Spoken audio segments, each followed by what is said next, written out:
I met him 15 years ago. I was told there was nothing left. No reason, no conscience, no understanding, and even the most rudimentary sense of life or death, of good or evil, right or wrong.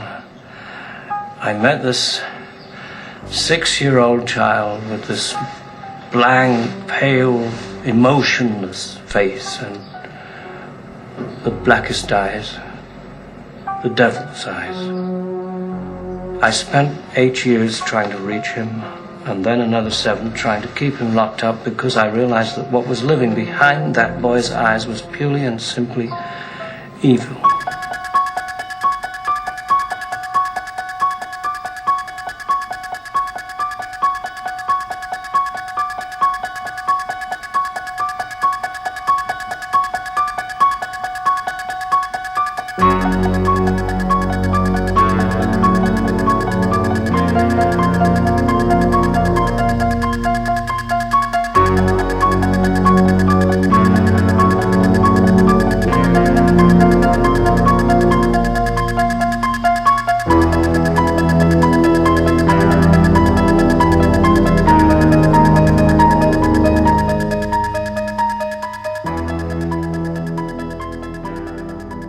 Okay, ladies and gentlemen, welcome back to this week's episode of the Dana Buckler Show. My name is Dana, and I'm joined, as always, by my co-host, Jason Waters. Jason, how are you today, buddy? I am so psyched for this episode.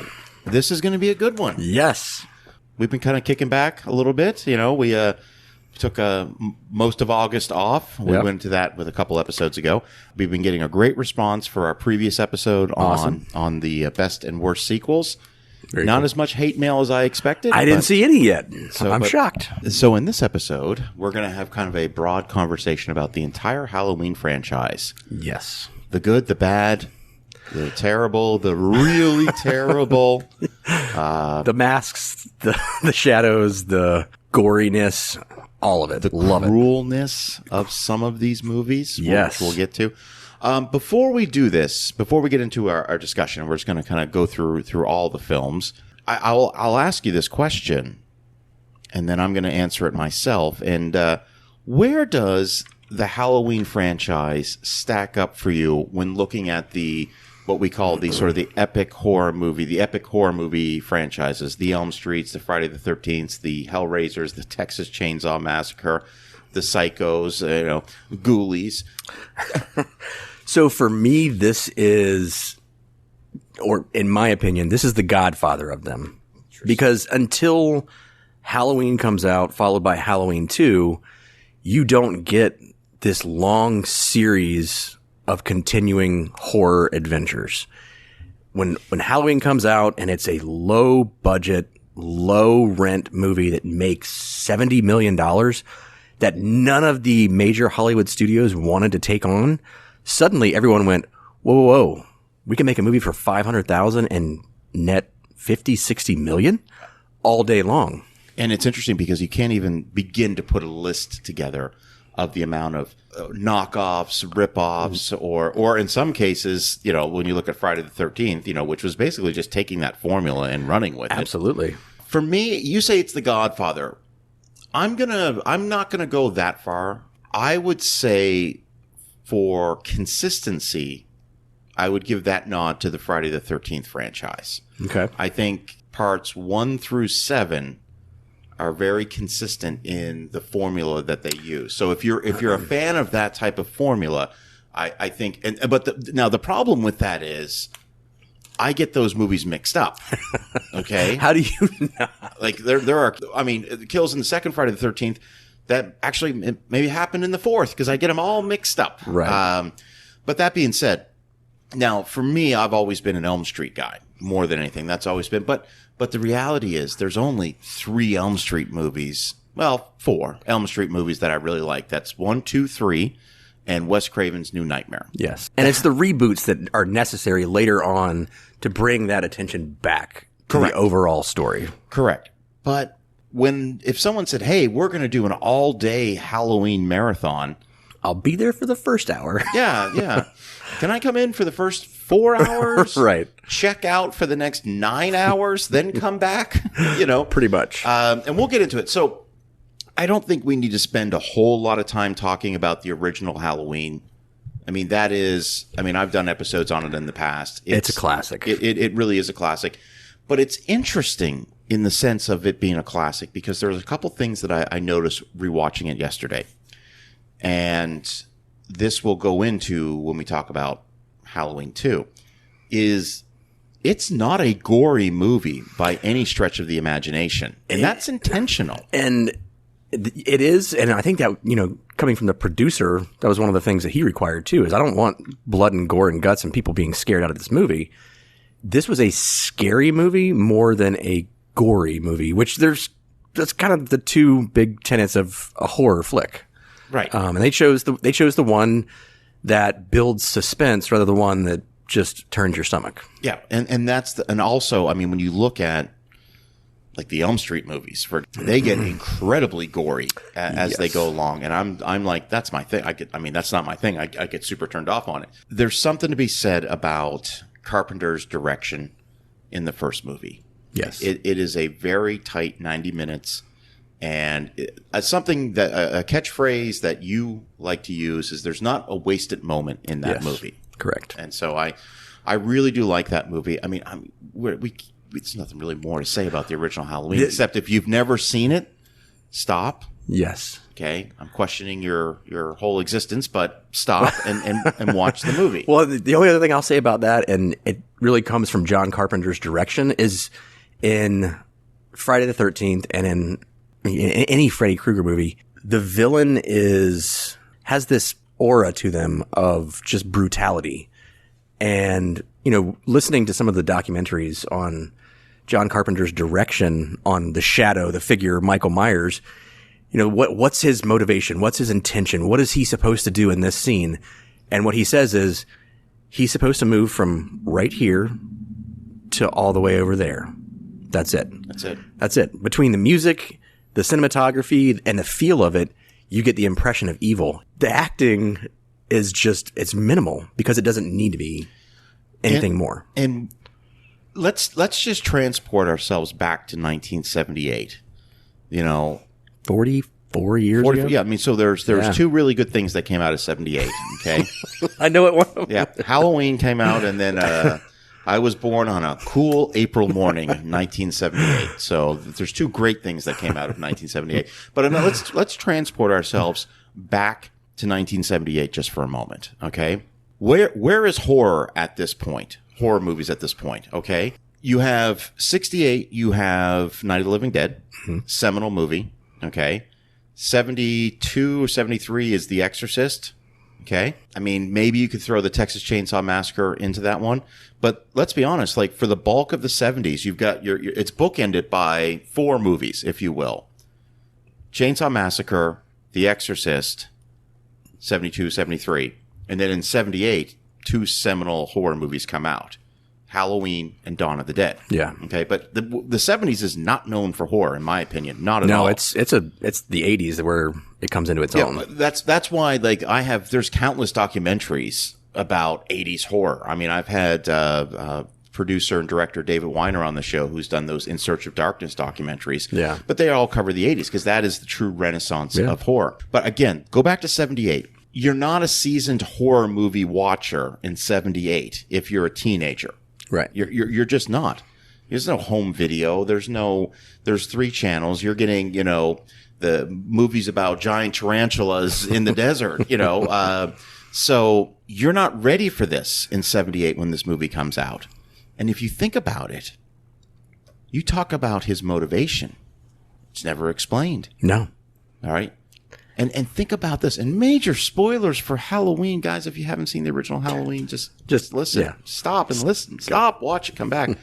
But the way the movie ends with Loomis, shoots Michael. I shot him 6 times. I shot him 6 times. 6 times. Yeah. And the movie ends with him being gone. Yep. But, the movie doesn't end with him being gone. The movie ends with all the scenes of the places where things occurred with him just breathing over it and that creepy ass music. It's incredible. Yeah. I mean, evil can be anywhere. Evil can't be killed and it's everywhere. We are so spoiled on our horror movies that we never got to experience anything. Not to say that we didn't experience seminal horror movie events. We saw Scream in 1996. I don't care what anyone says, that was a massive game changer Yes. for horror.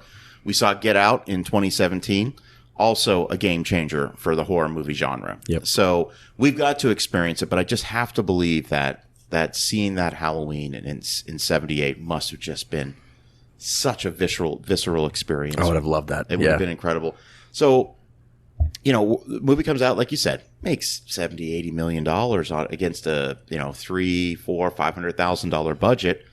Carpenter really doesn't see a lot of that money. The deals that he made, $10,000 to make it. Yeah. Plus some back end money, but So, yeah. $10,000 to make the whole thing and score it. And score it. And score it. Which, let's be honest, like test screenings for the original Halloween without the score. Yes. People are like, oh, this is stupid. This is kind of dumb. Yeah. But when you hear that, ding, And that's the thing. I mean, yeah. You take the music out of Jaws. You're still going to have a good movie, but you're not going to have the Right. impact that film has. Like, Yeah. And Carpenter is just a genius when it comes to scoring movies. And he does some of the best scores out there. The Escape from New York score is incredible. It just goes on. So of course we're going to get another movie. Yes. 3 years later, Halloween 2. Okay. So Halloween 2, it's written by Carpenter and Hill. All right. But not directed by him. No, and I found a really great quote from John Carpenter. John Carpenter said, "What got me through writing this was a 6-pack of Budweiser a night, sitting in front of a typewriter saying, 'What in the hell can I put down?' I had no idea we were making the same film, only not as good." Yeah. And that was direct quote from him. Okay, so we're going to just start with each subsequent episode. We're going to start with each subsequent sequel. Your immediate reaction, what is your thought on Halloween 2 from 1981? So I appreciated that it was not a, Halloween 1 happened and then a year later you get into this. It picks up at the direct end of Halloween 1. Right. So it's continuity. I didn't feel, so I felt like at the end of Halloween, Laurie kind of came into her own. She, thought she vanquished the boogeyman.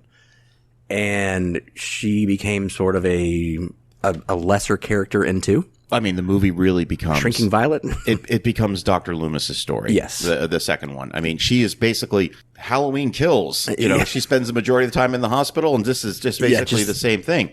Invalid, doped up. What this should have been was her overcoming yet again and stepping up and becoming the heroine, but it wasn't. I'm going to second what you said. I respect the continuity of it. It definitely feels like it's hard to believe there was a 3-year gap between these two films. It feels spot. Besides the wig that Jamie Lee Curtis is clearly wearing. And it does, there are some situations in this movie which I find very compelling. Like when the sheriff finds out his daughter's dead and he blames, Annie's dead and he blames it on Lumic. There's a lot of threads from the first one that get answered. Yep. Then we get into this whole, he's the brother, Laurie's his sister, which again, I don't agree with any of that. I think it should have been, again, the most terrifying thing is why there's no reason why he's doing deliberate stranger. Yeah. And so the first 20 minutes of the movie is kind of wrapping up some threads from the first movie. Right. Then we spend an exorbitant amount of time in a hospital.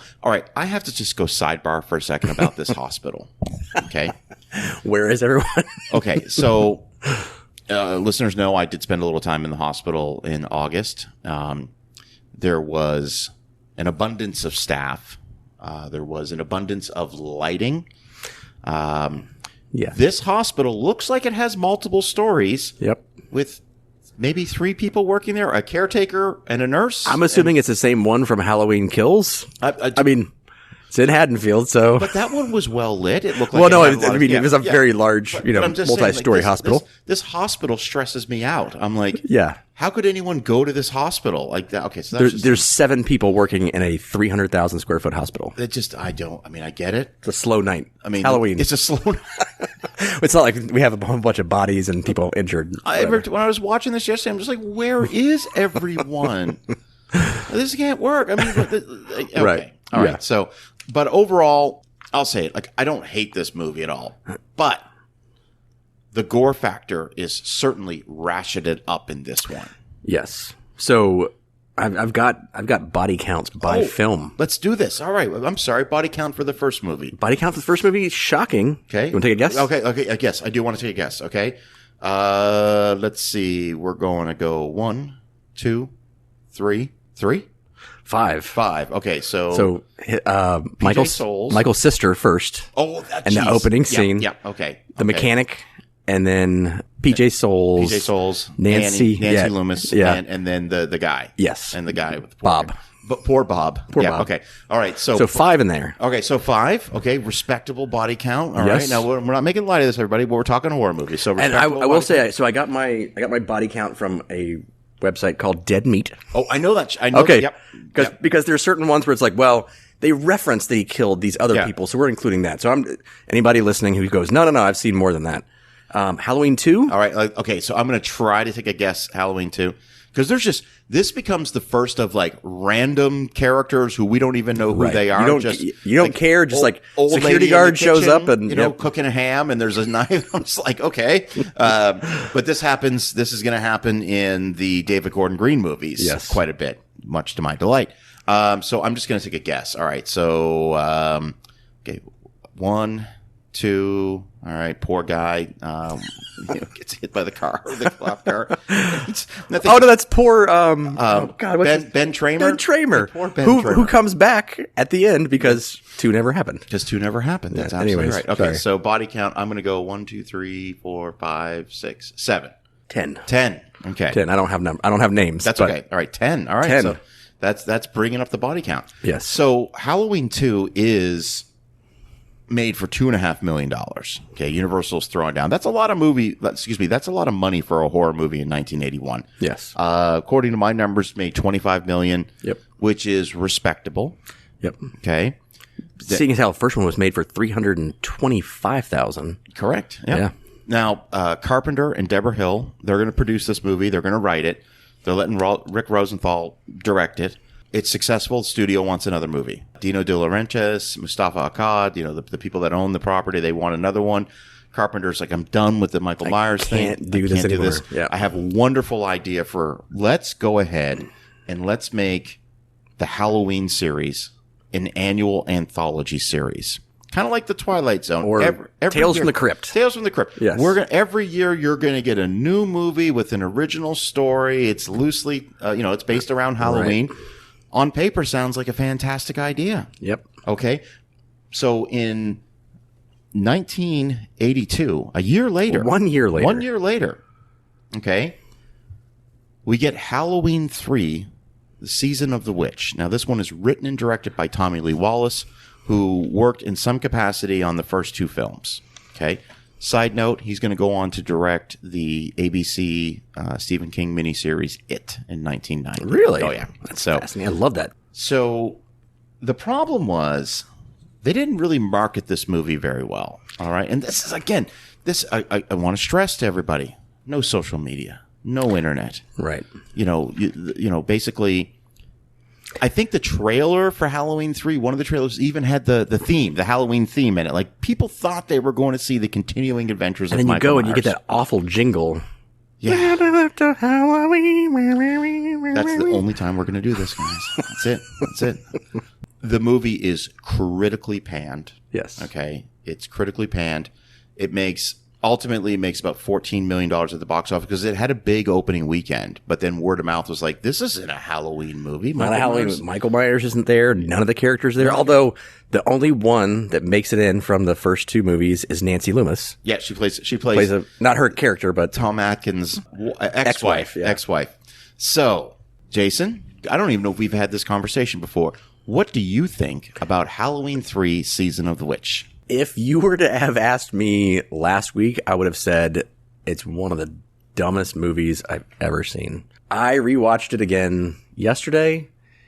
It's not one of the dumbest movies I've ever seen. However, it suffers from a lot of story issues. It's farcical. It's not a great movie. It's not rewatching it, I was expecting to sit back and go, oh, this is fucking, come on, really? And then turn it off.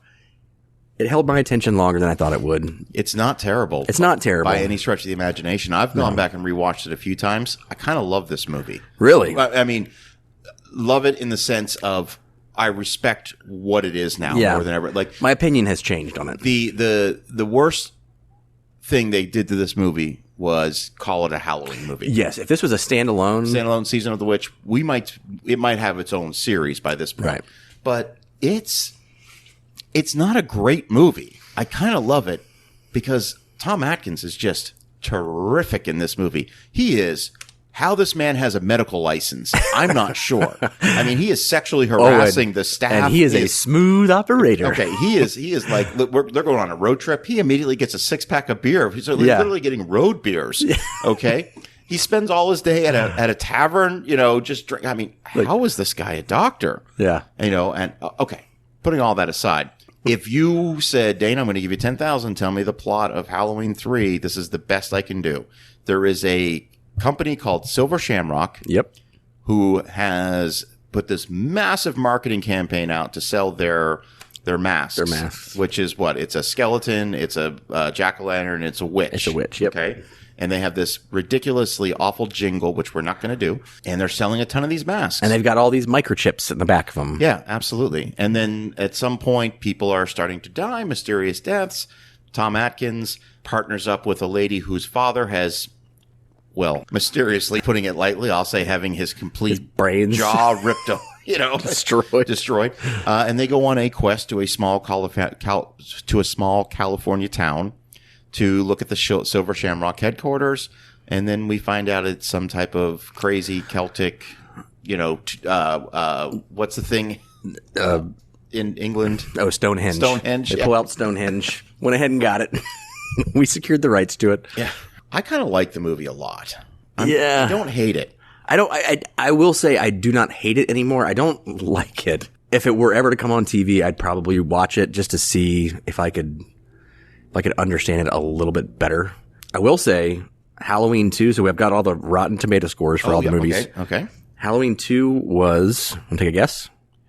Okay, what was the first Halloween? First Halloween was 96%. Ooh, goodness. Yes. I'm going to say, and I have not looked, I don't have these numbers in front of me. I'm going to say that the second Halloween is 62%. 30. Wow. 30. Wow. Okay. I think we only get a couple more that go over 50. Oh, okay. This one, Halloween 3, actually has 47%. That's better. Which is about 50-50. So, and remember, this is Rotten Tomatoes wasn't around back then. Right. So this is an aggregator of probably older and newer reviews. Yes. And let's be honest, Halloween 3 has had quite a resurgence as far as like a reevaluation. Yeah. People have really started to appreciate the film a lot more. So they're going to take a break for body count. Body count. For Take a Halloween guess? 3. Okay. Wait. This could be a trick question. All right, because again, spoilers for Halloween 3. There are 3 channels in America. At 8 o'clock is time for the big giveaway. Well, Atkins gets 2 of them off of 2 of the So networks. this is just on screen. Just on screen. Okay, so I wasn't sure if we're going to be like, it's 34 million children. Just on screen. Again, this is according to Dead Meat. 1, 2, those 2 finding 3. Oh, that lady. That lady in the motel room. When microchip. Okay. Yeah. 12. 28. 28 on screen. 8 on screen. Wow. Yes. All right. So this movie's not successful. It's done. We're done for a while. Done. We're Yep. going to take 6 years off. Yes. We're going to come back 1988. And I mean, I guess we can kind of talk about Halloween 4 and Halloween 5 kind of in the same conversation. 4, 5, and 6 are kind of all together. Well, that's kind of the unofficial trilogy inside the franchise. I think they call it the Thorn trilogy, Yes. if I remember correctly. Okay. By the time Halloween 4, The Return of Michael Myers comes out, at this point, I'm 10 years old. Yeah, I it's know 1988. I It's know been this 10 movie. years By this since, point, yep. now let's in the horror landscape. Let's talk about where we are. Okay, Oh, boy. 1988. Okay, all right. So 1988. I'm just folks. I don't have any papers in front of me. I'm just working from memory. All right, 88. By this point, 88 has Friday the 13th Part 7, The New Blood. 88 is the year that A Nightmare on Elm Street Part 4 The Dream Master comes out, which is I love the Dream Master. ridiculously up until Jason versus Freddy, or Freddy versus Jason, highest grossing film in Really? the entire franchise. Wow. Yeah, it does really, really. That good was a good numbers. one. I like that one. I am not a fan of that. Really? movie. No, I am. I'm a fan of 1, 2, 3. I like 1, 2, and Dream Master. Well, and then the new Nightmare. Okay. A side note, because we're allowed to do this. Did you ever see the Elm Street remake in 2010? Yes. Did you like it? Yeah. Okay. All right. Did you? No, not at all.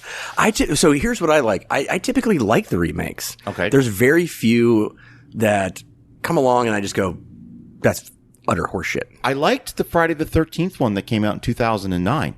Yeah. I thought that was just because it was exactly what you wanted out of a Friday the 13th movie. Yeah. I remember seeing.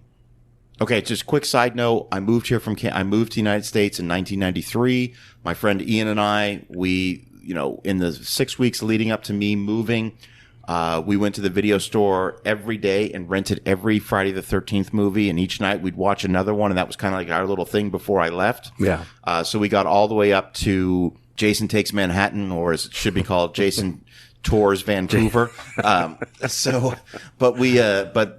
moving to Tennessee in 93, I was there a couple weeks later is when Jason Goes to Hell, The Final Friday came out. Yeah. You know why that movie failed? Why? Because I don't know what the hell that was. He's in it for all of 6 minutes. 2 minutes at the beginning, 4 minutes at the end. We're really going off subject here. That's okay. We're allowed to do that. That's all right. But so by the time 88, Halloween 4, The Return of Michael Myers. But you go to any Blockbuster video at that point, and the horror section it's got its own wing now. Yeah, it's expanding Yeah. big time. Yeah. With tons of direct to home video, DTV horror. Yeah. And and those were huge moneymakers too. Oh, I'm sure. All right. What is your thought on Halloween 4, The Return of Michael Myers? So, do not like this story arc. So basically 4, 5, and 6 is a direct sequel to 2. That's correct. You're to believe that Laurie Strode has died in a car accident. That's correct. And if I may, Dr. Loomis and Michael Myers have survived that gas explosion in the hospital. That's which correct. They were both dead. Clearly dead Yes. at the end of that one. Okay. Laurie has a daughter now. Laurie has a daughter now, Jamie. Danielle And Harris. now what we get is you get the supernatural. Before there was that aura of supernatural. Like you got shot 6 times, you stood up and you walked away. This is Jamie is now seeing things through Michael's eyes, or not, more so in the later ones. But she puts on a clown costume and sees young Michael in a clown costume. Not a fan of 4. Okay, so this is going to be interesting. All right. Because I totally agree with you. I tried to watch this today again. I've been going through. There's a lot of movies to go through. Yeah, this movie's garbage, in my opinion. I'm sorry. There's a lot of people that love this movie. And for me, I'm sorry. When I say this is garbage, in my opinion, this is where the Halloween franchise, this is when I say, I'm done. This is where it dies because of, the two poignant things in this film, I think, are this is the first time that the townspeople actually go, like in Halloween Kills, holy shit, Michael Myers is back. I wrote the quote down. We're going to go fry that son of a bitch. Yeah. They, of course, don't and suffer. They accidentally kill people. And yeah. So I do like, okay, if there's a couple things that I will say a couple nice things I'll say about this. I do like the fact that they just fucking light his ass up with the shotguns and the guns. I like that scene where that at the end of it, at the end of the which movie, is what that was the second point I was going to make is that he probably gets shot 100 times. Oh yeah, and then falls down the well, whatever the hell that thing is, and that should be it. Well, that is technically how this one movie ends. Yes, and then we have Jamie losing it and killing somebody at the end. Yes. And then that was really the other great thing about this. It's like, okay. And you see Loomis, I will, again, I'm trying to say some nice things. Him just going, no. Like I'm okay. after Halloween 2 wraps up, the guy playing Michael Myers, and the stuntman and the people that were playing Michael Myers, they Rosenthal and Tommy Lee Wallace and whoever else was involved in this film say, great job. You can keep the coveralls, and you can keep the mask. Nick Castle was the original one. He was the original one. Yep. Yeah, in the first one. You can keep the mask. We're done with this. All right. I say this because it gets weird. I don't know what is going on weird with the mask in Halloween 4, but if you look at the cover art, the one sheet, it's clearly the William Shatner mask that they used in the original one, but I don't know what the hell they're using in this movie. It's awful. It's some plaster of Paris version of, I don't even know. It's not good. It looks terrible. So this movie ends, and it's successful. I want to point out Halloween 4. I'll say this too, because we had talked about this, I think, in a previous episode, that Mustafa Akkad had either written into the contract or said somewhere that Michael Myers cannot be killed. You cannot end a movie with him being killed, or at least there has to be a way that he can come back. I did a follow-up. You had mentioned that. I did, and then I saw kind of conflicting. I saw most articles I saw had that, and then one article I read said that he has the option. He has the final say in that one. But because one of the documentaries, he wrote that, or he said that in there, that he's like, we want to leave it open. Well, yeah, no, that makes perfect sense. So the movie, I wouldn't say it was a gargantuan success. Against a $5 million budget, it makes $17 million in the box office. But lest we forget, this is 88. We're getting into the video store. So there's a hell of a lot more money to be made in the ancillary market. So this is a successful film. So Mustafa Akkad is like, we got to do this again. Yep. And they quickly load it up. Like 9 months later. Yeah, it was from 88 to 89. Yeah. That's when the next one came out. All right, real quick. Halloween 4, Rotten Tomatoes score. I'm going to say, oh, God. People like this movie. I'm going to say 53%. 33. 33, okay. And the body count is? 16. 16, okay. So we're dropping down. So when we get to no, from 3, but yeah. We go from 5 to 10 to 16. Okay. From 1, 2 to 4. 1, 2 to 4, okay. Halloween 5 comes out literally like less than a year later. The Revenge of Michael Myers. The Revenge of Michael Myers, all right? So he's been recuperating now with some old warlock. Yeah, some old-timer. Guy living in a cave with a parrot just biding his time. 1 year later. 1 year later. And then he just kills the old man. Yep, just, see you later. Because what they did here is they did the old 1930s Saturday morning serial situation where, you would go see, I remember watching the old Superman ones. We had them on home video, and Lois is trapped in a car, and the car goes over the cliff, and then it's like, tune in next week, and then you'll find out. And then when you tune in the following week, Superman miraculously pulls her out of the car, and then you see the car go over. I'm like, that didn't happen. And Kathy Bates has a wonderful rant about that in Misery. So this is exactly what we get with Halloween 5. Right. Well, that guy definitely looks like he has a medical license at some point to treat hundreds of gunshots and the grenade that they threw down the well as well. At the end of Halloween 4, you don't see him crawling out the back and getting into the water and all that stuff. It's like, oh, okay. So, all right, I'm just going to say this. This movie's all right. I'm going to say something nice about this movie.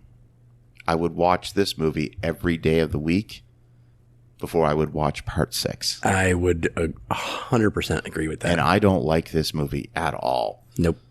So there's not really much to say about Halloween 5, except Dr. Loomis is a fucking maniac in this movie. Yep. Like he is literally, he doesn't give a shit anymore. He's upset. Yeah. He's obsessed with killing Michael Myers. But the one thing I will say, and the one thing I notice in this is at the end, when he's sitting there with him, or, he's on the stairs and he's trying to connect with him again. He spent the first 11 years trying to kill him. And now he's like, Michael, let me help you take the pain away. She can help you take the pain. I'm like, shoot him in the fucking head. What are you doing? Yeah. And then, of course, we get this mysterious guy with cowboy boots. Just comes out of nowhere. Yeah. So they've captured Michael Myers. They've got him in the police station. And all of a sudden, this guy goes in and just shoots up the place. Yep. Don't know. He's got a little thorn tattoo on his wrist. What is this? Halloween 5 is not successful. It's made for 5-6 million, makes 11 million, but it's people. I'm going to say Rotten Tomato score on this one 15, Very close. 12. 12, and the body count. 20. So we're going up again to 20. I did not like that movie. I remember this is one of the first ones that my sister had a sleepover. She's a few years older than me, and they rented this one. So this would have been like late '89. They rented this movie, and I watched it, and I just remember this is not. I definitely I remember watching this probably on HBO, and I just didn't understand it. I could not get it. So for me, now let's go. Let's look at the time period. So that movie's done '89. All right, they're not going to do another one till '95. Yep. Okay.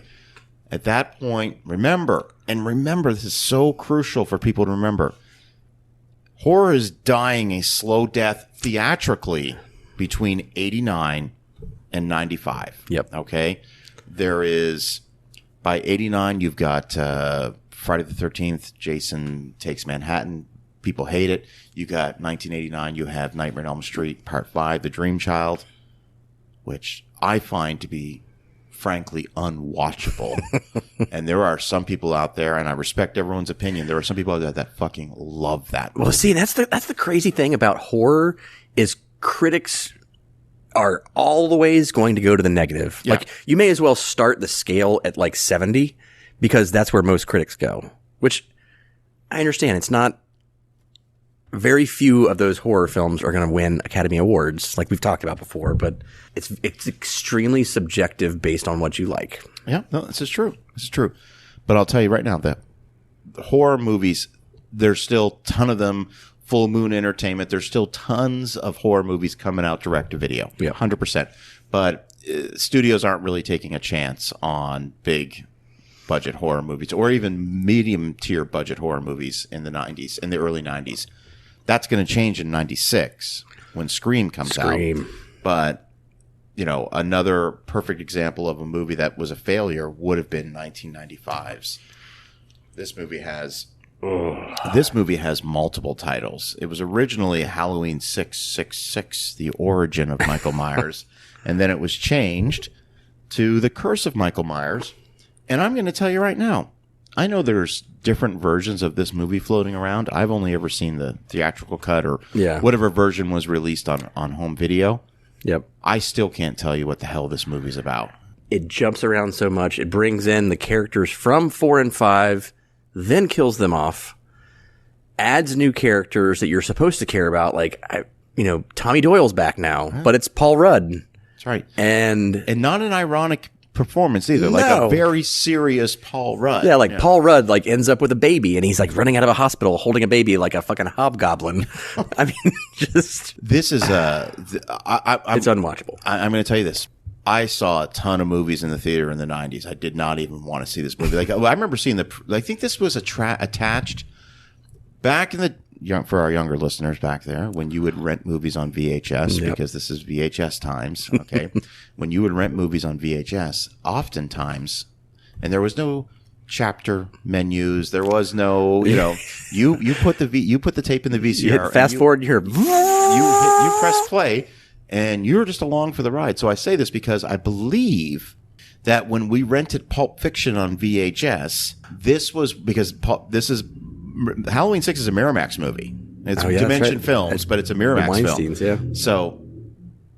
So when, Pulp Fiction is Miramax. So when we rented this thing, I believe this was one of the trailers that played. And I remember even then I would have been like 16 at the time. I'm like, no, thank you. I have zero interest in this movie. And I honestly don't think I saw this one for probably 5 to 6 years afterwards. I saw it in its entirety 2 days ago for the first time.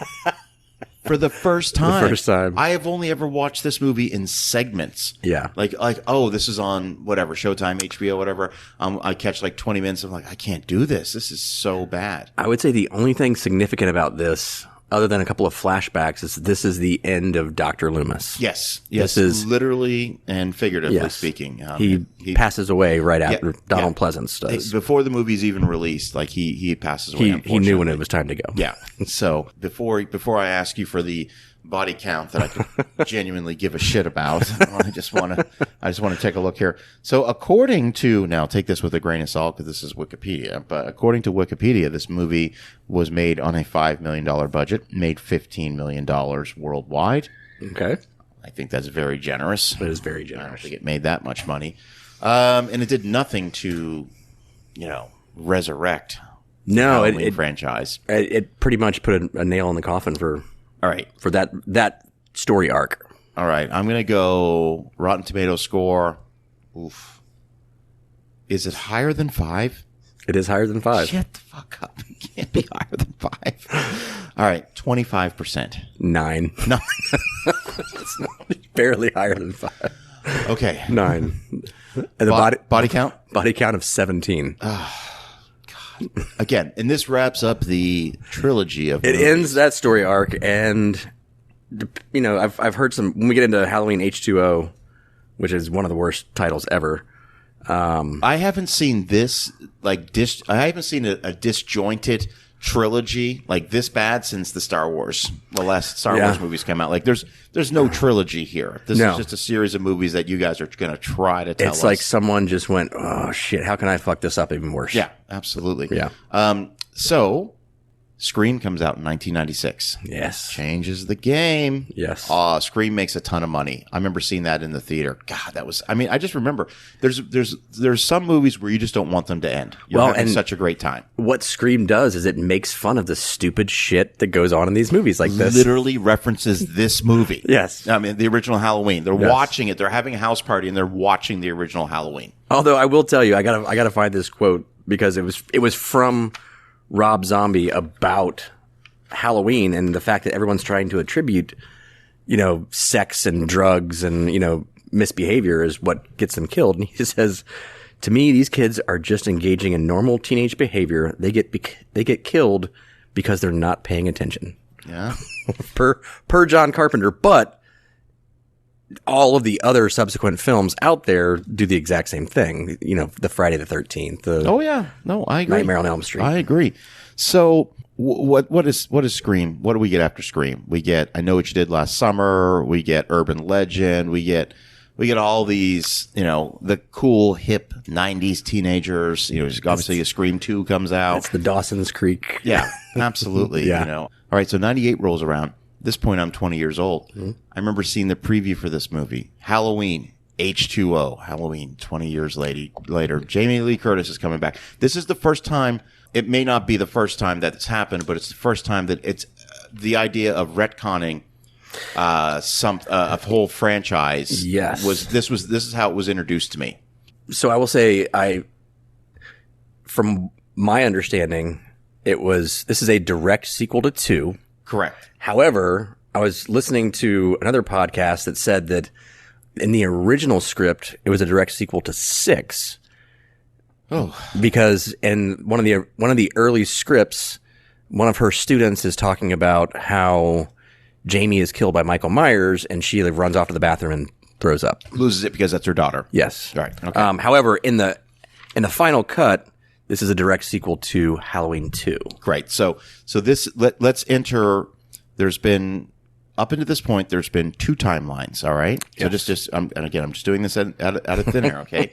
So you have the first timeline is Halloween 1, 2, 4, 5, 6. Yep. The second timeline would be Halloween 3, standalone. It's its own thing. Yep. Now this is when we're going to get our first retcon timeline. Halloween H2O is going to be parts 1, 2, and then H2O. Yes. With the finished product being Resurrection, or not Resurrect. No, I'm just saying, Resurrection is actually part of this timeline as well. Correct. Yes. Okay. But I'm just saying, but this was my first example of them going, oh no, those movies didn't exist. Yes. So and smartly done because you don't want those movies to have existed. Right. So, okay, here comes the truth bomb. All right. I didn't see this movie in the theater. I did. I didn't rent it. No. And I actually saw Halloween Resurrection without even seeing H2O. Oh. That's how much I was so done with the Halloween franchise. So you chose Busta over Jamie? Let me tell you something. I didn't feel like I was missing a thing, by the way. But let me ask you this. What are your thoughts on Halloween H2O? Were you hyped up for it? So I was hyped up for it at the time because I was looking forward to this one. What I love in this one are some of the throwbacks to the original. So when in the original, when Jamie's in the class and she's gazing out the window and the teacher's talking to her, same thing happens in this one, except, and Michael Myers is outside the window, except this time she's the teacher. You know, at the end of it, when she's telling her son, like, you know, get out of here, go down the street and talk to the whoever and have them call 911. You know, it harkens back to the original. The overall pacing of it,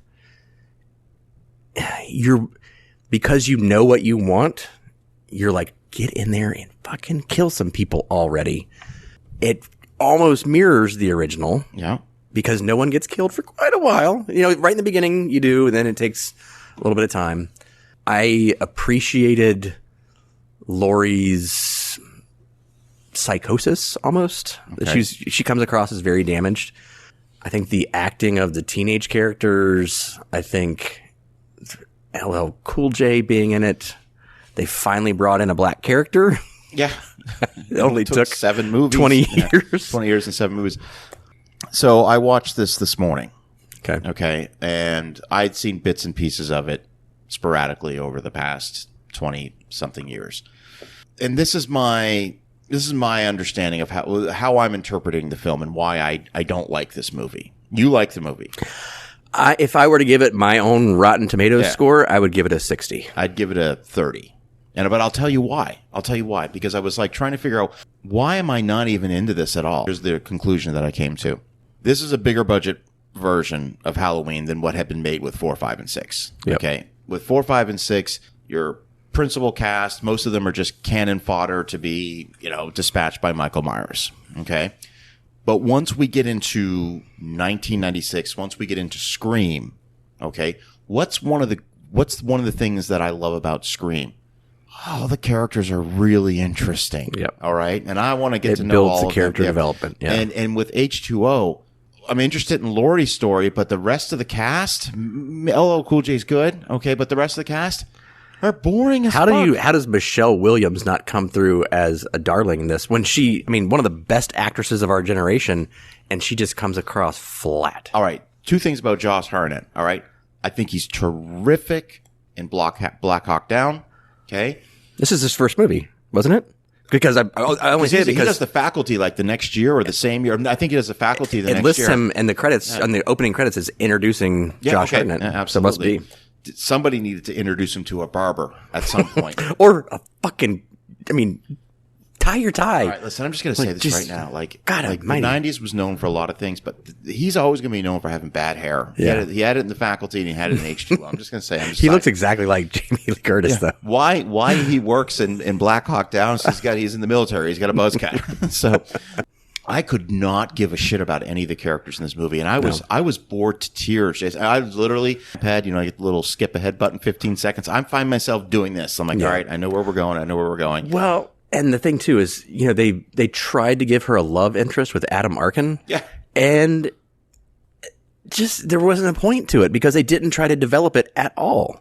I respect the fact that she was dealing with the trauma. She was clearly an alcoholic, got the pills, the whole nine. Like Yeah. she is trying to hide suppress the trauma without dealing with it. Yeah. And then I find the ending's interesting. I was like, all right, okay, well she decapitates him, and all right, we're moving on. But look, the movie made $75 million against let's see, what was the budget on this thing? $17 million budget. Makes $75 million. So it was right at that. It was perfect timing. It's a post Scream world, and that's what we got. We get the Scream Halloween. Well, and the best part of it for me, and I did not catch it until my rewatch this last time, was Vivian Lee's cameo. Yeah, no, I respect that. And not just that, because I actually had to pause it and go look it up. She gets into the same car she drove in Psycho yep. with the same license plate. Same I'm like, yeah. come on. I appreciated that. That I love. That I appreciate it. So her mother makes an appearance, the original Scream Queen.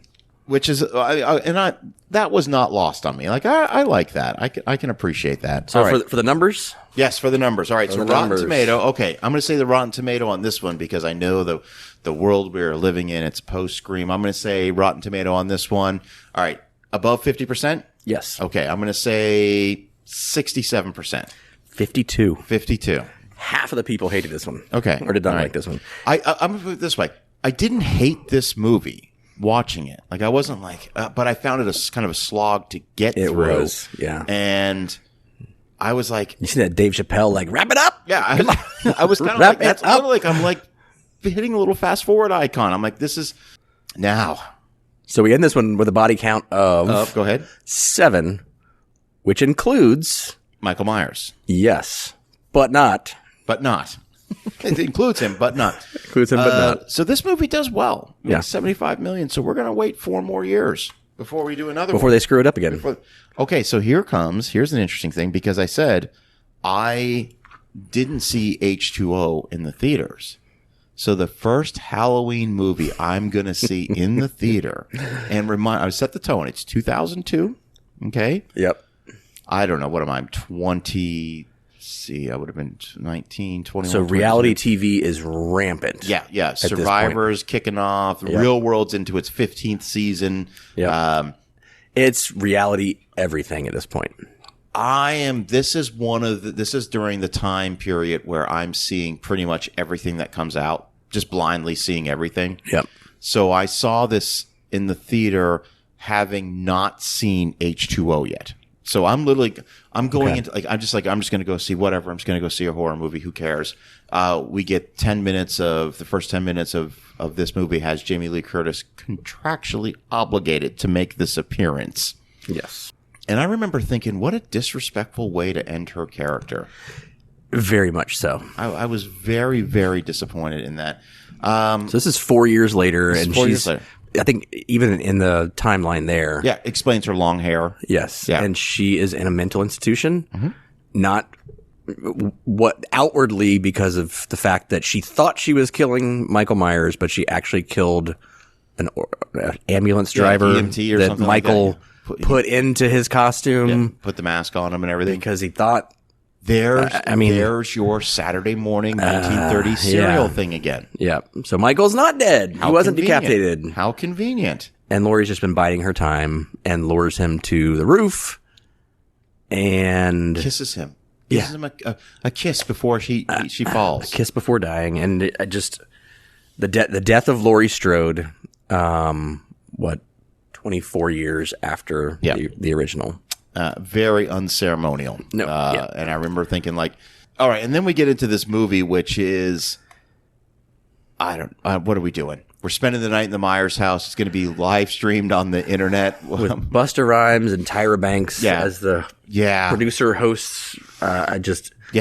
Again, no character that you can latch onto, no character development. No. I don't care about 20 minutes in, I'm like, when they're in the hotel talking about what they're going to do, I'm like, I fucking hope someone busts in right now and kills all you people. Like, I could give a shit. Like I remember being I was there. I remember a couple of buddies of mine, and I think at one point I was even like, "You guys want to go?" Yeah. One of my buddies was like, "No, this is good. I'm into this." I'm like, "Fuck, I rode with you here, didn't I?" yeah. I mean, I think the line of the movie is when Busta Rhymes roundhouse kicks Michael Myers to the face and says, "Happy Halloween, motherfucker." And he always says, "Trick or treat, Trick motherfucker." or treat, motherfucker. Like, Oh, it's so bad. And so where's the bad. setup that he's like this martial arts guy?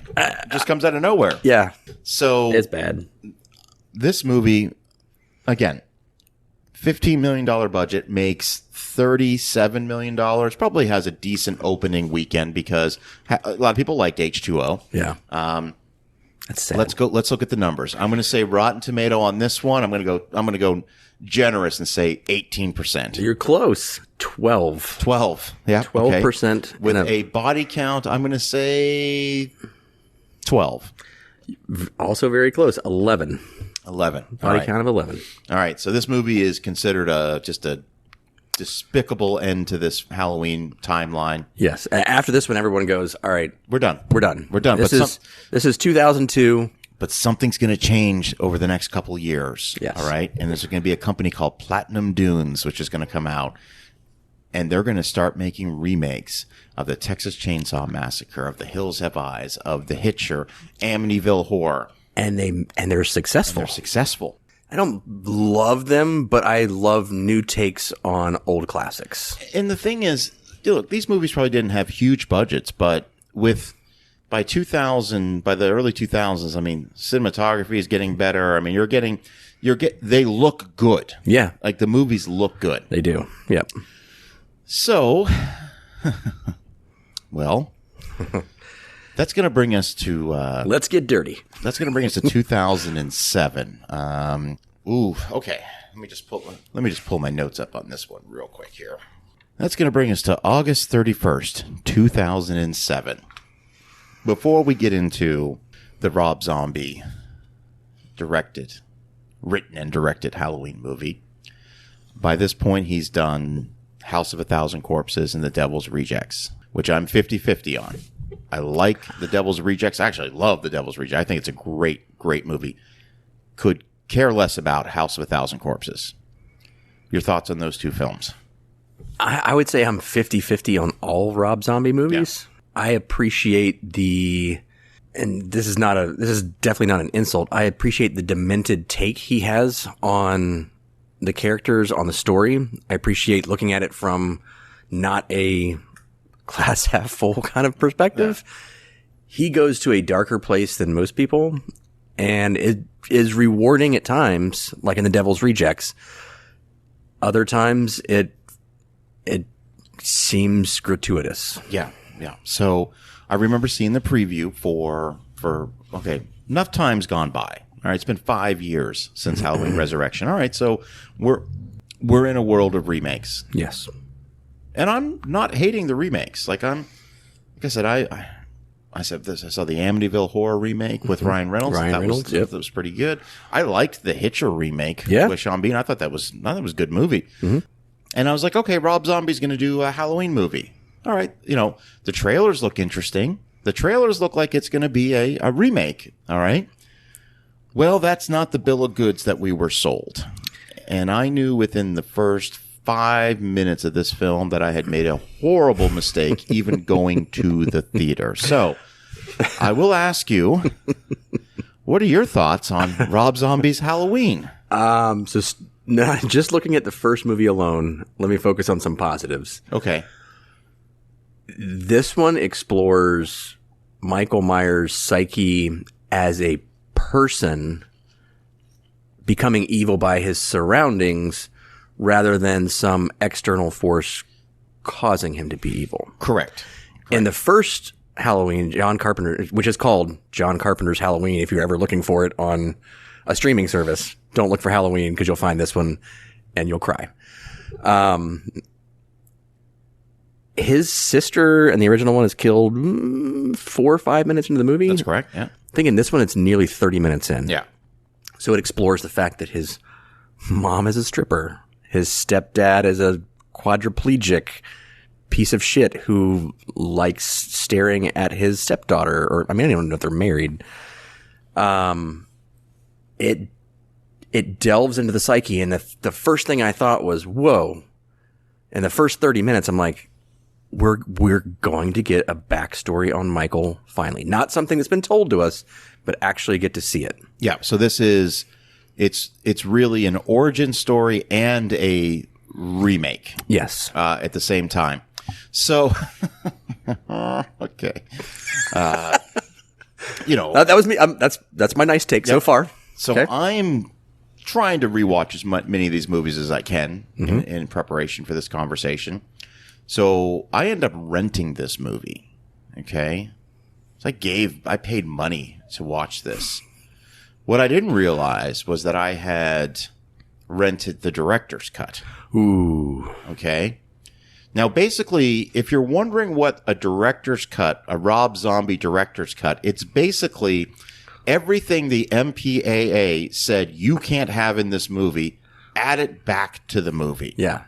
That's NC-17. That's X. Yeah, and I'm telling you, this thing added like an extra 12 minutes. And that may not sound like a lot, But that's the gory 12 minutes. and some of the dialogue. Ooh. And I was literally aghast. Like, I text you, and actually, let me just read the text that I sent to you, because I was just like, okay, this was the text I sent you Saturday, 8:30 in the morning, because that's a perfect time to be watching. Yeah, you have your runny eggs and bacon. And I said, Jesus Christ, I'm watching Rob Zombie's 2007 Halloween. I hate this movie. It's cruel, nasty, and obscene. And it's occurred to me that I'm watching the director's cut, which is even worse. I said, the word that comes to mind when watching Rob Zombie's Halloween movies is unnecessary, and you follow back with gratuitously unnecessary. yes.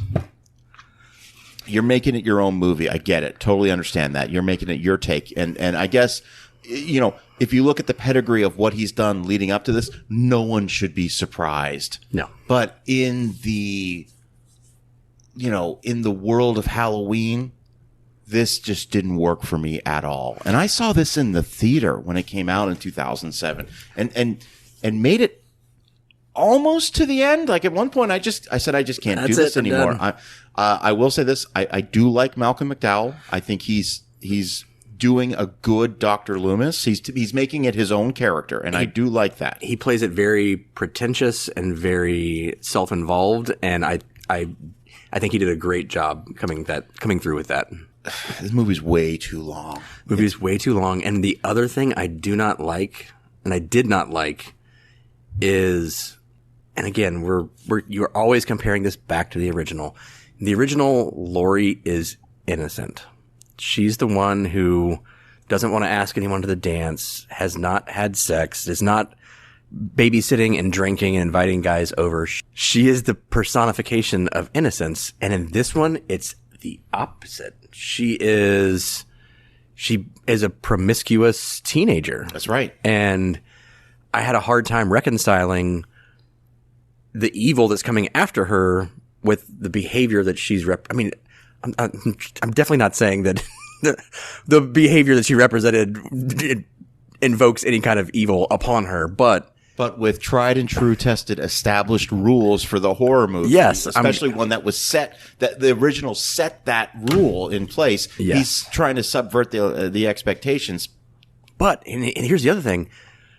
When you meet Laurie, and I had to write this down because I'm like, when are we going to get to see her? It's 50 minutes into the first movie. Like an hour in. Yeah. That's the first time you see her. It's like, what's going on here? It's more a movie about Michael and the brutality that he represents. I mean, the whole prison break scene, which in the original was intimated and then took 2 minutes. No, and there's like in the original, there's that eerie 15 scene minutes. where the nurses says, "Do they always let them out at night?" Yeah, you know, right. and that's like scary. That's eerie. This is, okay. All right. We're talking about Halloween movies here. I'm not necessarily talking about Rob Zombie movies. He has his dedicated hardcore fans. It remains to be seen what they think about The Munsters, which you and I have both seen, and stay tuned. We will have an episode on that one. But, you know what you're... My fault is going into this movie, I should have known what I should have been prepared. I should have been smart enough to say, well, this is Rob Zombie doing this. Right. But from what I understand, like, he got John Carpenter's blessing to make this movie. And Carpenter said, all I ask of you is make it your own movie. Yeah. Well, he does for the first hour, so I guess respect for that, but then he just immediately just does a carbon copy of. And I will say, what John Carpenter did so brilliantly was he built the suspense in the movie with the uncertainty, with the scene, with what the possibility is that could happen. Even most of the murders, you very rarely you've got like a gory perspective of it. And this, Rob Zombie, he doesn't build suspense, he builds fear. Because you're like, oh dear God, what is he going to do to this person? Yeah, no, it's an uneasiness. Yeah. That is, at some point in this, I'm talking about the theatrical version. I'm not even talking about that fucking thing I watched on Saturday. But at some point, I was just like, enough. Like, in the director's cut, Like, at some point, I have to hit that skip button. I can't watch you stab Danny Trejo that many more Oh, I times. know.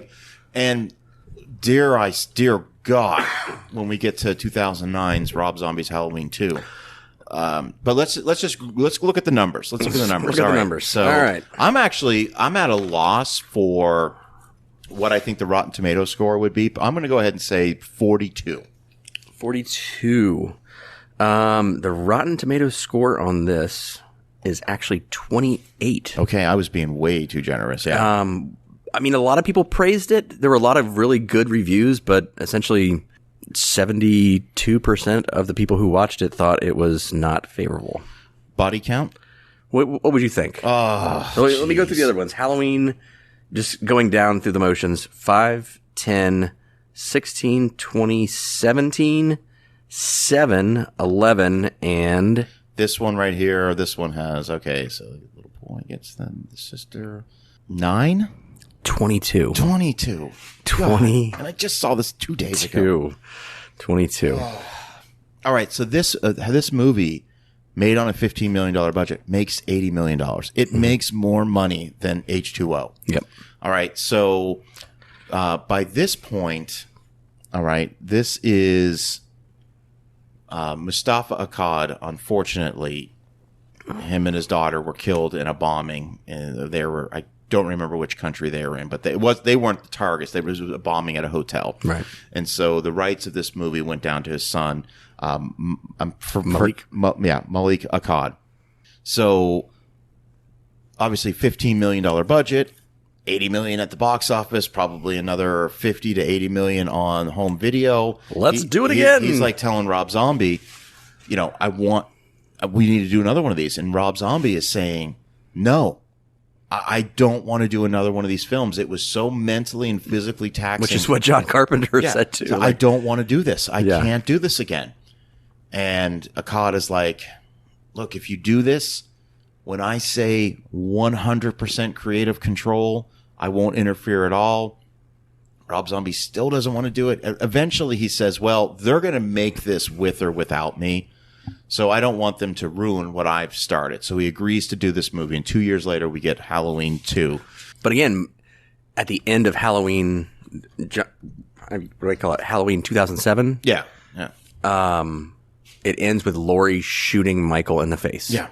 And And it's brutal. it's brutal. And just the way she screams, like it's just, Yeah. it's brutal. And then we're led to believe that he killed Loomis in 2007, So that tells me, and it's clear because when you do the research on the fact that Zombie didn't want to do a sequel, I respect the fact that he was making what he thought was going to be a standalone movie with a beginning, middle, and end. Like you said, no supernatural element. At the end of the movie, Laurie kills him. Yep. And that's it. Yep. And that I can respect. But it's the execution of how he did the movie, which I can't get through. Yeah. It's painful to watch because of how realistic it is. Yes. As much as Loomis screams about it in the early movies, it is evil personified. Yeah. And I will say this. I don't know why, but I went and bought a ticket for Halloween 2 in 2009. I don't know if a couple years had gone by and I wasn't really thinking about it. You're a glutton for punishment. Oh shit.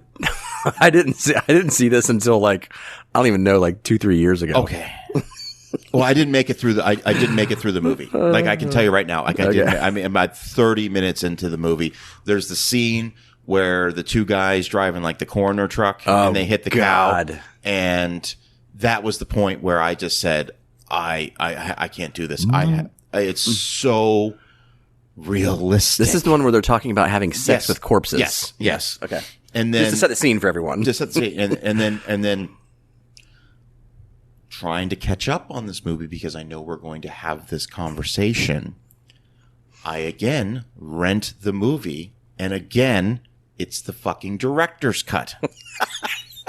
Why they're calling it the director's cut, I don't know. Just call it the unrated cut.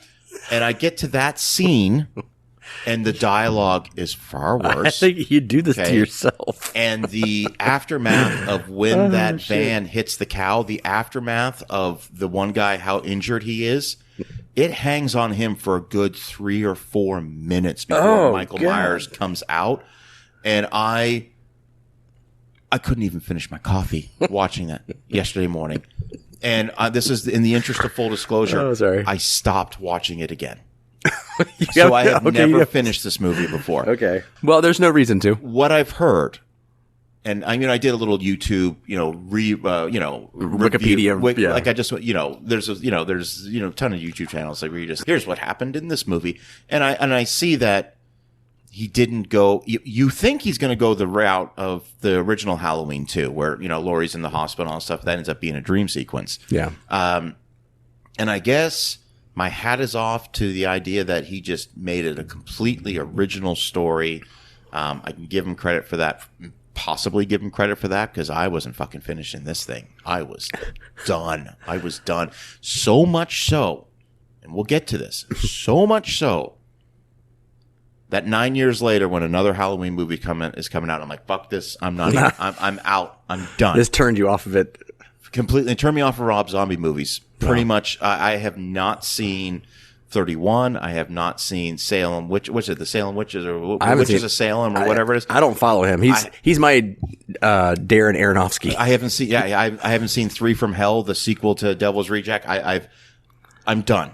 I'm done, because there's just certain things in my life I don't need to see. I don't seek these things out.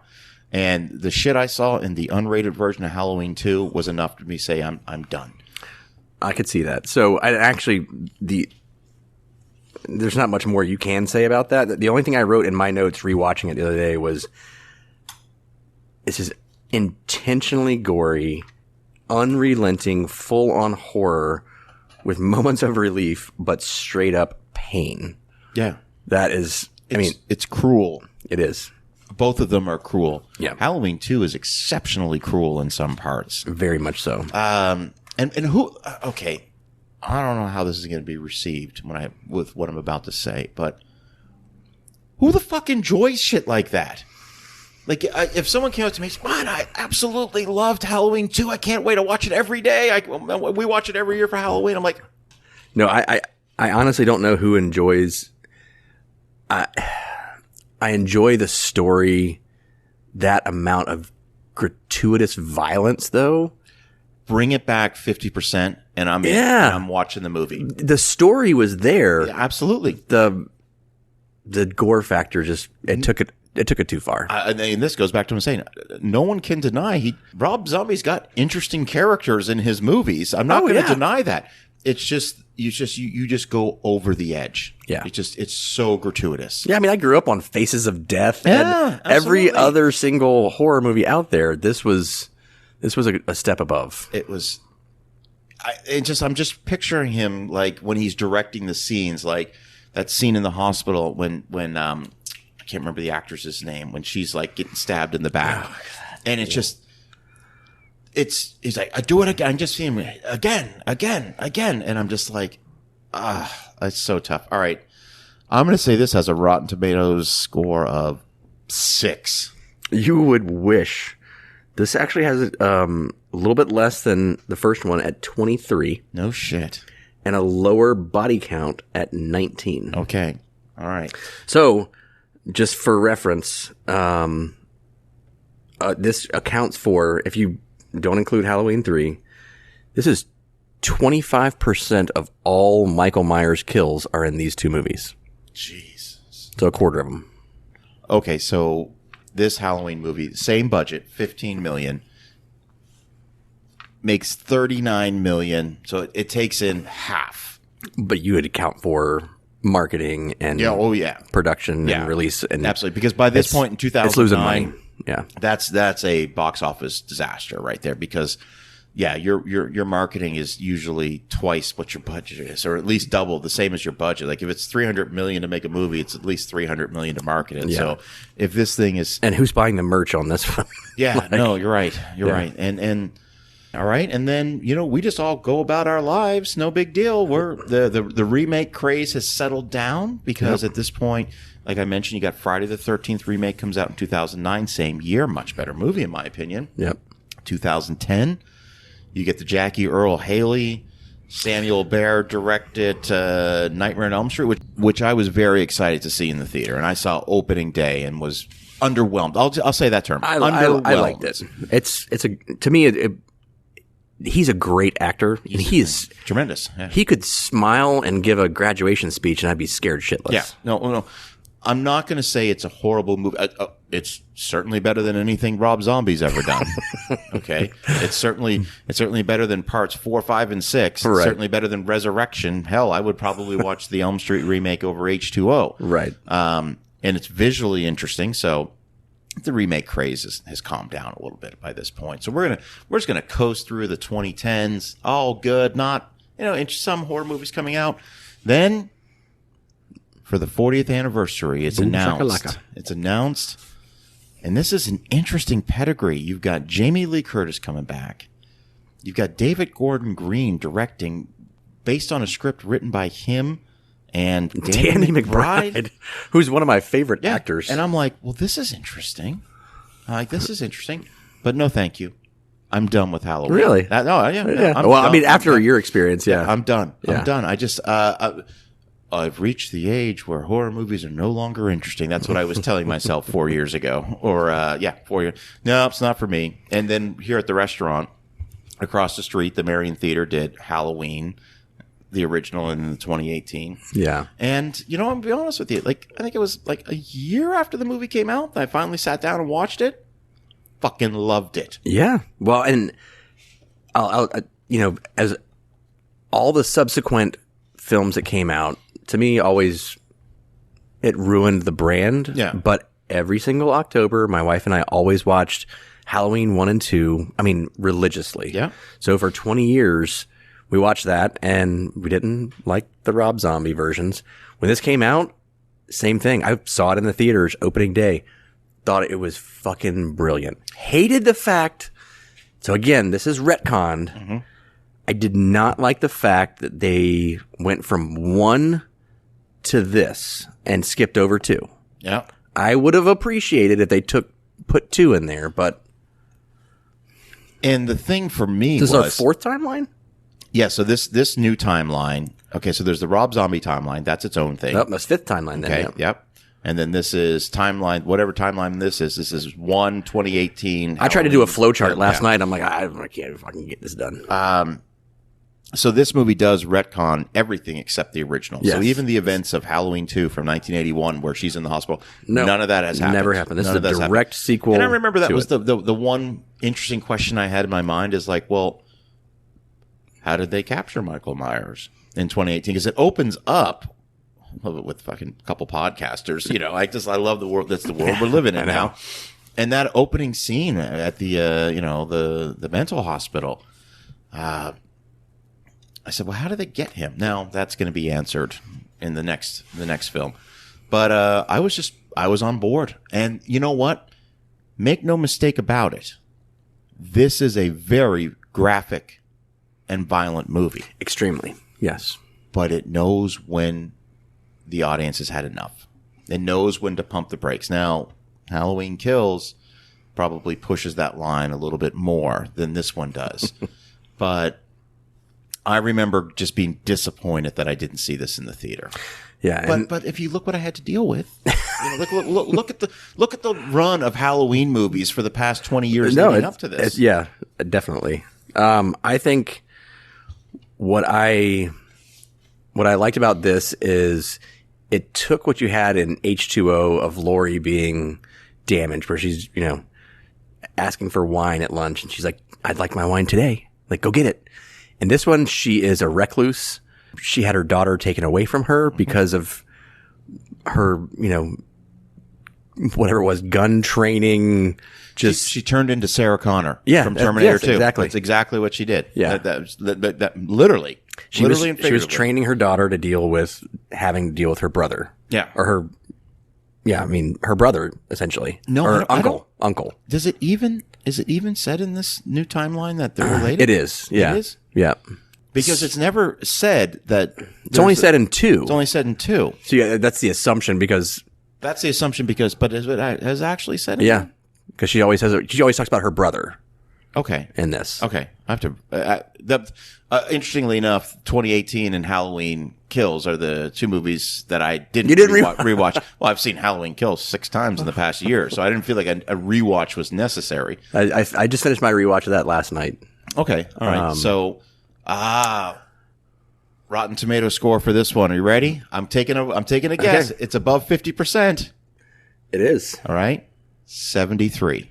Very close. 79%. 79. This was a very well received movie. It's a good movie. It is up until, in my opinion, it really is up until that point.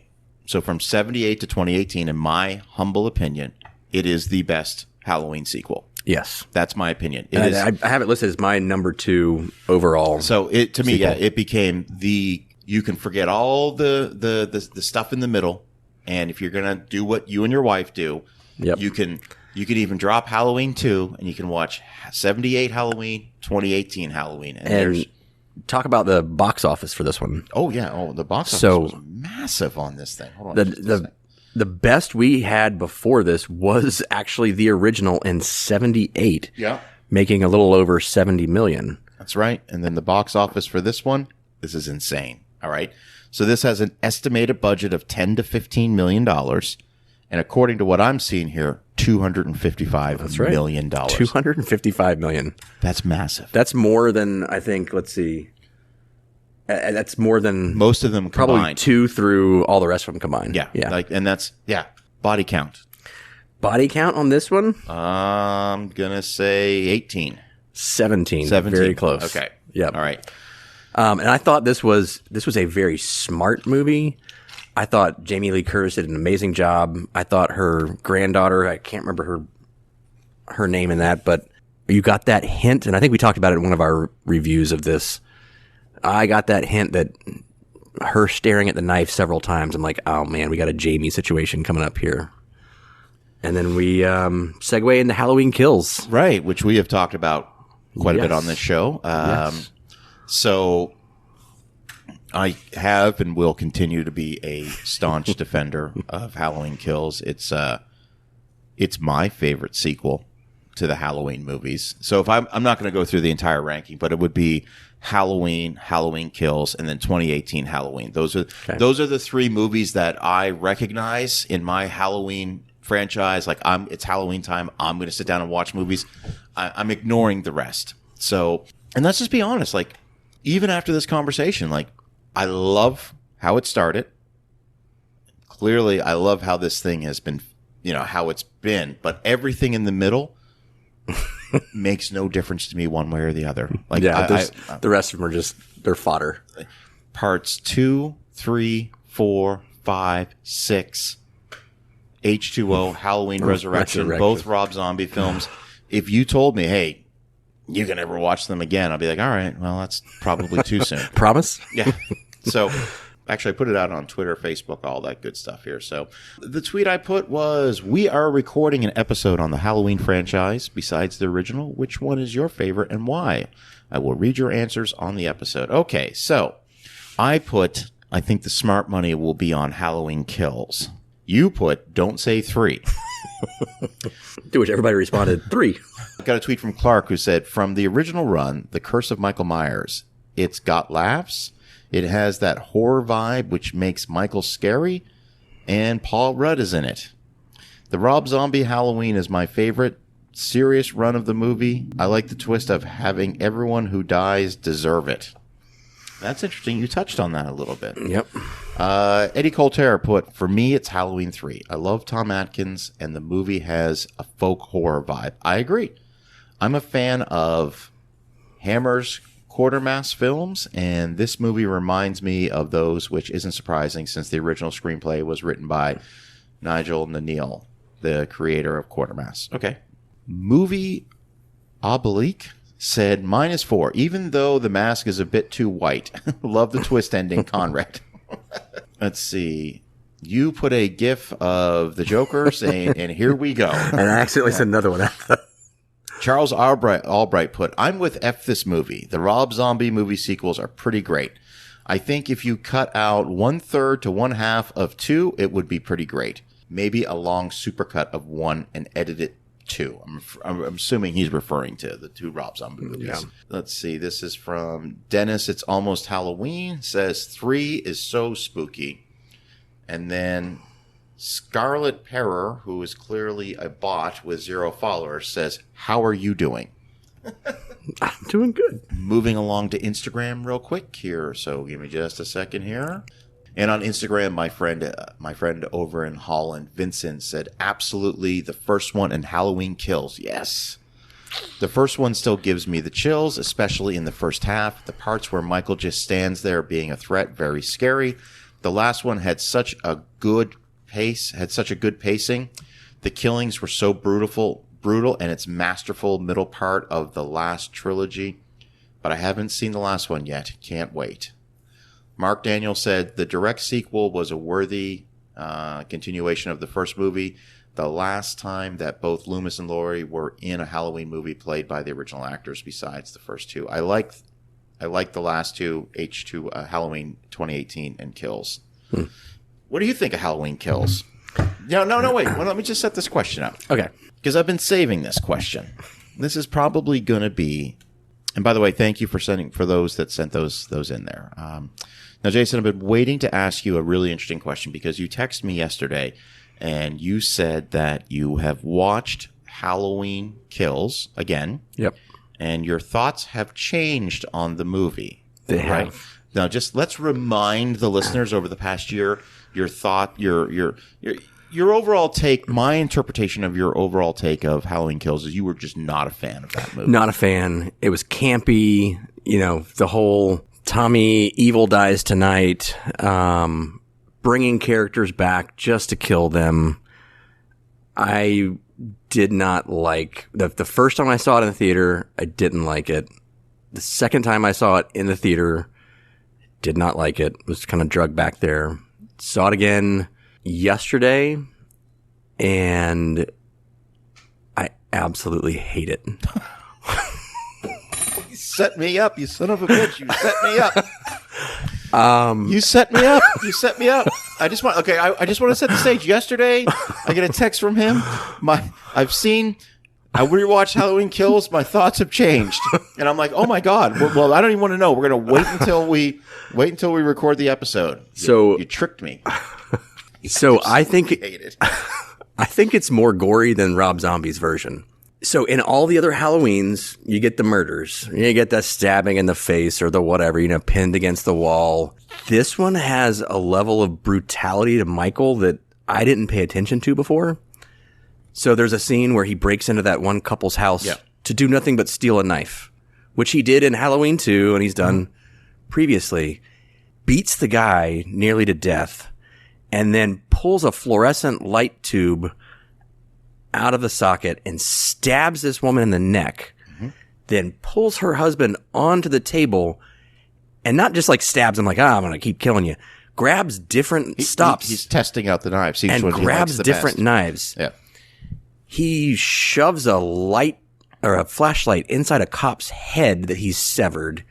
He's staging bodies on a playground. Like, it is gratuitously violent. So, body count, 31. That's right. The highest of the, yeah. He kills 11 first responders just because. He could have walked off. I mean, there's the evil Michael Myers, and this feels like an emotional Michael Myers. And I did not, rewatching it again, I did not like it. Interesting. The original comments I had with, Evil Dies Tonight and all that, I still agree. I still contend with, but this movie is 20% of the overall Michael Myers murders of the entire series. And we're not talking about a little bit like, stab here and there. It's gory as fuck. I do think that it is very graphic and very violent. More than the first one. More than the first one, more than 2018. I will contend that I do not think it's as brutal as the Rob Zombie movies. It's close. And maybe, I don't know. And I'm sure that David Gordon Green had to cut things down a little bit because he was clearly going for it. Maybe I was watching the director's cut. Maybe you were watching the director's cut. But I will say that it's definitely, and I'm going to be very curious to see what he does with this last film. Right. We don't know yet. So Rotten Tomatoes on this one. Okay. I think I already know the Rotten Tomatoes on this one. I think this one dropped down to 31% or something like that. It's sitting at 39 right 39. now. Okay. Box But office. it made $130 million at the box which office. is half of what 2018 made. So you have to wonder, and then now part of this, there's a couple factors in that. Number one, it comes out in 2021. The pandemic is still very much a thing. Very true. It does bring in $30-40 million opening weekend at the box office, but it was also released streaming the same day. That's true. I have to believe that this movie does 55-60 million. I think it being released at home cut into its box office. And it's going to happen with the next. They're Peacock. doing it again. Why? Peacock. Jamie Why? Lee Curtis, who famously told everyone, stop streaming this, get out of your houses, go to the movies, is now like, check it out on Peacock. Yeah, no, listen, stay away from the movie theaters. Again, this goes back to what we've been talking about before. Like, if you enjoy the movie-going experience, you're probably going to wrap up with Avatar and then... Yep, take care of it now. Yeah, go see as many movies as you can. Yeah. All right, Jason, good conversation, man. Yes, I great. really enjoyed this. Love revisiting this. So we'll... if there's enough interest out there, there's a few other franchises that we'll have to revisit. The Elm Street one. I'd love to see what the listeners want to hear next. I've done actually pretty extensive 6-hour deep dive into the Elm Street films. I did a couple years ago. Definitely recommend people check that out. But I've never done the Friday the 13th films, and I would love to do that sometime. There's a great. I'm a fan. I do have the right name for it. So Okay. What? Jason. You do have the right. Yes, absolutely. Okay, so ladies and gentlemen, that's going to conclude our conversation on the Halloween franchise as it stands right now. I'm sure we all realize that this is all in perpetuity. These Halloween movies will be coming out for well beyond our time. So Evil never dies. Evil never dies. So Jason, thank you as always, my friend. Awesome. Appreciate it. All right, everybody, thank you so much for listening, and we'll catch up with you soon. Trick or treat, motherfucker.